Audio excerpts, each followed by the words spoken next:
دنیا میرے آگے میں ایک مرتبہ پھر آپ کا خیر مقدم اپنے سینئر ساتھی زاہد حسین کی طرف چلیں گے۔ زاہد بھائی، یہ واقعی یہ بات جو کہہ رہی ہے کہ لوگ کہہ رہے ہیں، اور ابھی مشرف صاحب تو مسلسل کہہ رہے ہیں کہ میں آ رہا ہوں، شاید قیادت کا بحران ہے، اس کو آ کے میں پر کر سکوں گا، کیا ہمارے ملک کے جو وہ سیاستدان جن کے لیے فروری 2008 میں ووٹ کیے تھے وہ اس قابل نہیں رہے؟ دیکھیں، دو الگ الگ چیزیں، یہ تو کہہ سکتا ہوں میں کہ یہاں پہ یقیناً قیادت کا فقدان ہے۔ جو لوگ جو تبدیلی آنی چاہیے وہ پوری قیادت جو ہے اس بات کی قابل نہیں ہے کہ اس تبدیلی کو لے کے آ سکے، بہت ساری خامیاں ہیں۔ دیکھیں، 2008 میں آپ کو ایک ایسا موقع ملا تھا، سنہری موقع، جہاں پہ لوگوں نے تبدیلی کے لیے ووٹ دیے تھے، لیکن میں سمجھتا ہوں کہ قیادت کے فقدان کی وجہ سے ان کی جو تبدیلی کی خواہش تھی وہ پوری نہیں ہو سکی۔ لیکن اس کے ساتھ ساتھ تبدیلی کے لیے یقین طور پہ ہر دور میں ایک نئے لیڈر کی تلاش ہوتی ہے جو کہ چیزوں کو آگے بڑھا سکے، آپ کو جو ہے تبدیلی، صحیح معنوں میں تبدیلی لے کے آ سکے۔ لیکن یہ کہنا کہ مشرف صاحب اس تبدیلی کو لا سکتے ہیں تو غلط بات ہوگی۔ اس سسٹم کے اندر کوئی آپ کو پولیٹیشین ایسا نظر آتا ہے اس سسٹم کے اندر جو کہ تبدیلی جس کے ذریعے آئے تو وہ ڈیلیور کر سکے؟ میرے خیال یہ کہ اس وقت جو حالات ہے ملک کے، اور ہر چیز کو ایک تناظر میں دیکھنا چاہیے، جو اس ملک کے جو حالات ہیں اس وقت، جس قسم کی قیادت کی ضرورت ہے وہ میں سمجھتا ہوں اس وقت ملک میں نہیں ہے۔ لیکن یہ کہنا کہ مشرف صاحب اس خلا کو پل کر سکیں، میرے خیال بہت ہی بیوقوفی کی بات ہوگی، کیونکہ مشرف صاحب اس ملک میں 10 سال حکمران رہ چکے ہیں، اور اگر تبدیلی لا سکتے تھے، اگر وہ 10 سال میں جو تبدیلی لے کے نہیں آ سکے تو آئندہ کیا لے کے آ سکیں گے؟ ایک بات ہوئی۔ دوسری بات یہ ہوئی کہ بہت ساری جو یہاں پہ خرابیاں موجود ہیں تو وہ اس 10 سالہ دور سے ہی جو ہے نکلی ہیں۔ تو ایک ایسے شخص کے متعلق یہ کہا جائے کہ بھئی کہ وہ تبدیلی لے کے آ سکیں، میرے خیال یہ خام خیالی کی بات ہوگی۔ اور دوسری بات یہ ہے کہ دیکھیں، مشرف صاحب کی ساری طاقت جو تھی وہ چیف آف آرمی اسٹاف ہونے کی وجہ سے تھی، ایک سیاسی رہنما کی حیثیت سے نہیں تھی۔ اور جب ان کی طاقت کا سرچشمہ جو ہے وہ آرمی تھی، تو جب ایک دفعہ چیف آف آرمی اسٹاف کے عہدے سے جب علیحدہ ہوئے تو ان کی ساری طاقت ختم ہو کے رہ گئی۔ اب یہ کہنا کہ ان کے پاس نیا کوئی ویژن ہے، میں نہیں سمجھتا ہوں کہ کوئی نیا ویژن ہے۔ خاکوانی صاحب، آپ کی سنا ہے ایسے چلتے چلتے ابو دھابی وغیرہ میں ان سے کوئی ایک دو باتیں ہوئیں، زاہد کہہ رہا ہے کہ ان کا ویژن نہیں، اور وہ جو طاقت تھی وہ تو ختم ہو گئی، اصلی جو تھی۔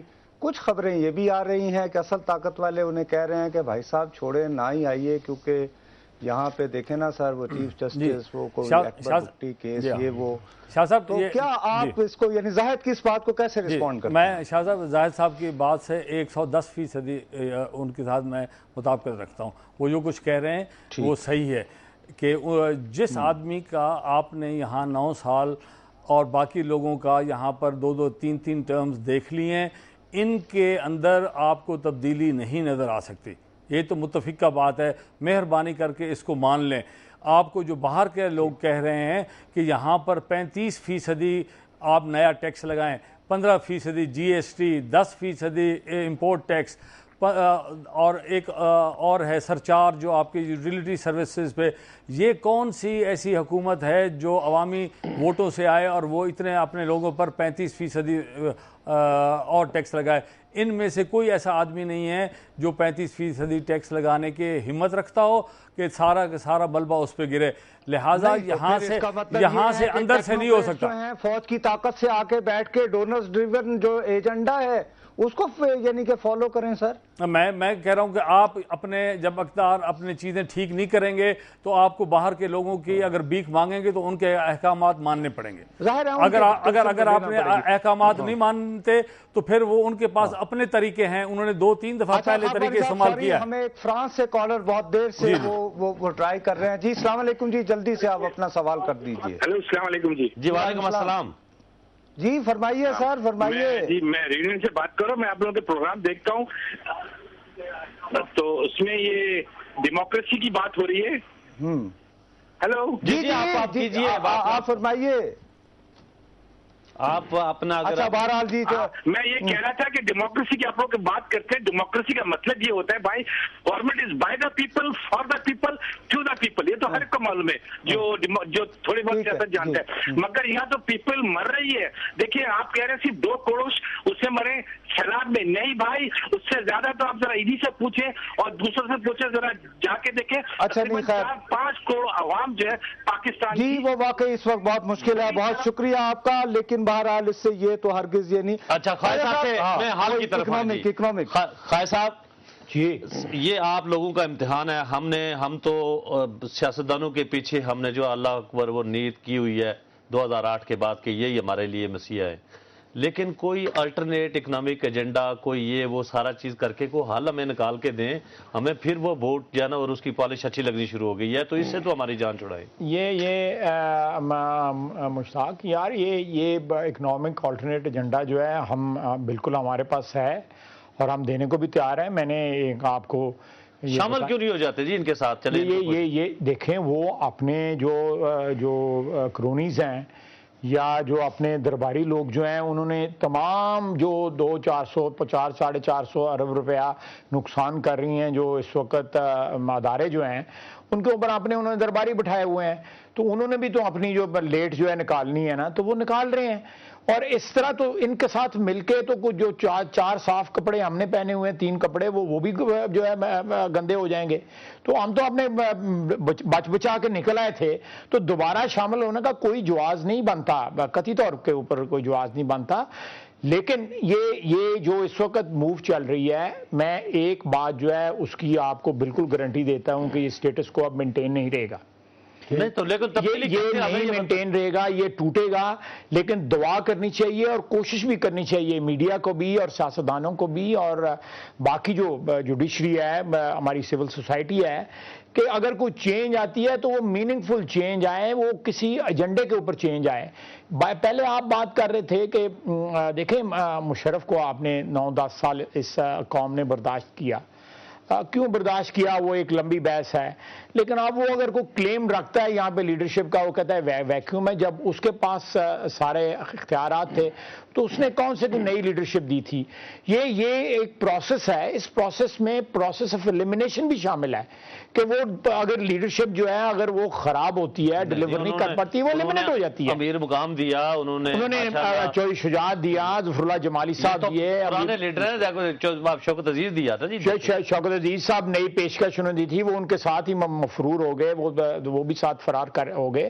اور یہ لوگ جو ہیں، ہم لوگ جو ہے تان کا جو ہے اور کرٹیسزم کا اور گالیوں کا نشانہ بھی بنتے ہیں، لیکن ہمارا اپنی زمین سے رشتہ نہیں ٹوٹتا، ظاہر رشتہ ہمارا قائم رہتا ہے. زاہد، میں اس بات پہ جیسے خواجہ صاحب بھی کہہ رہے ہیں اکنامک ایجنڈے کی بات، خاکوانی صاحب جو بات کر رہے ہیں، آپ کو بھی یہ میرا خیال ہے مجھ سے زیادہ پتہ ہے اکنامک بھی ریفرنس سے کہ 35% انکریز کم از کم ہو، پہ ٹیکس کلیکشن بڑھے.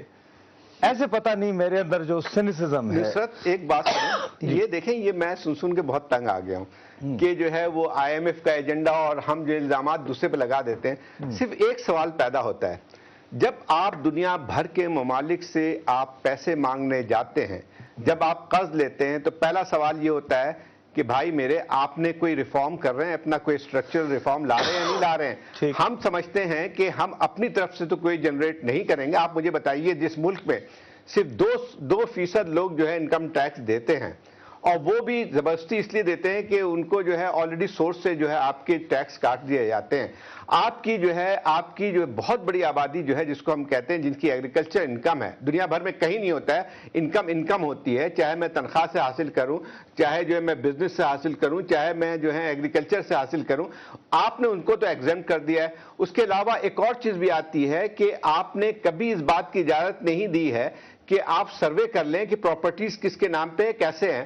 تو اب آپ مجھے بتائیے کہ آپ تو یہاں کے جو رچ ہیں وہ تیار نہیں ہے کہ ہم پیسے دے ڈالیں کسی صورت پہ، میرے بھائی، لیکن اس کا اثر تو یقیناً غریبوں پہ پڑے گا. آپ پہلے میری التجا سنیں کہ دیکھیں یہ گورنمنٹ تو 2.5 سال میں آئی ہے نا، تو یعنی ٹیکس اس سے پہلے بھی ہوتے رہے. اسی طرح کی باتیں جب شوکت عزیز صاحب تشریف لائے تھے تو یاد ہوگا سروے بھی کروایا گیا اور یہ باتیں ہو رہی تھیں، لیکن پھر 9/11 ہو جاتا ہے. ضیاء الحق صاحب جب تشریف لائے تو اس وقت بھی کئی بات یہ ہے کہ جب لوگ تبدیلی کی بات کرتے ہیں، میں سولوشن دوں آپ کو. جی آپ نے کہا ہے جی کہ 30-35% جو ہے وہ ٹاپ اپ کر رہے ہیں ٹیکسز کو. جی یہی کہا ہے نا چاہیے آپ؟ جی وہ ڈونر سے جو بھی کرا رہا ہے گن پوائنٹ پہ ہم سے کروا رہا ہے. کل ہم نے سیکٹری فائنانس سے پوچھا کہ ٹیکس ٹو GDP ریشو جو ہے وہ 9 پوائنٹ کچھ ہے. ہم نے ان سے پوچھا کہ ود ان دس سسٹم جو اس وقت ایگزسٹنگ ٹیکس سٹرکچر جو ہے اس کے اندر جو ہے آپ کتنا انکریز کر سکتے ہیں اس کو.